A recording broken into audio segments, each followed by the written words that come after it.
souhaité rendre hommage à François d'une manière qui lui aurait convenu, je crois, et en tous les cas qui convenait également aux membres de sa famille. La grande nouveauté, c'est d'avoir rassemblé dans une seule et même salle, la grande salle Morellet, un grand nombre d'œuvres de François Morellet. Même s'il est vrai qu'on en a d'autres dans les salles précédentes. Et donc, lorsque l'on fait la progression de l'abstraction géométrique, on arrive progressivement jusque dans cette salle qui en est en quelque sorte le bouquet final. L'abstraction géométrique, un courant qui est très représenté tout particulièrement ici au musée.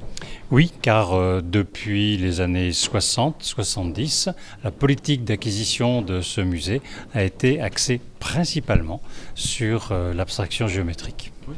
On peut faire un petit peu de chauvinisme, alors pas français pour le coup, mais choletais, puisque François Morellet, c'est quelqu'un qui nous parle forcément. Et évidemment, François Morellet a toujours été très attaché à sa ville. Vous savez qu'à l'heure actuelle, il y a une exposition qui s'appelle Cholet New York.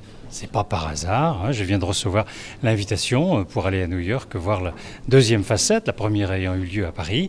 Et c'est vrai que François Morellet, c'est Cholet, et qu'il l'a toujours dit, il a toujours été très attaché.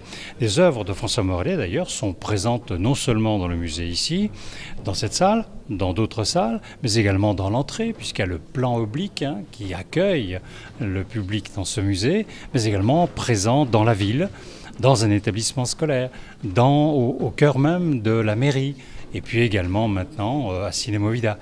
Il est présent partout, François Morellet. C'est vraiment pour nous notre effigie. J'imagine que vous avez préparé un petit texte comme ça, que vous allez dire des petites choses. Non, même pas. Non, mais je vais insister tout à l'heure sur la légitimité que nous avons ici à Cholet, au musée de Cholet, pour présenter un grand nombre d'œuvres de François.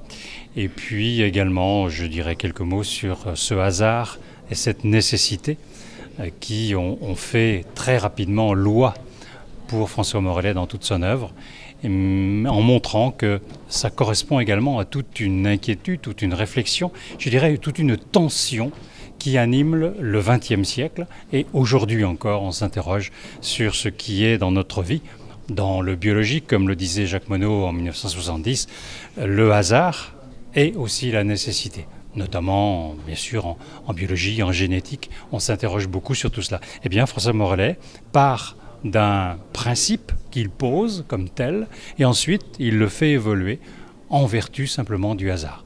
Et ça produit des œuvres qui nous interrogent, comme on dit, évidemment.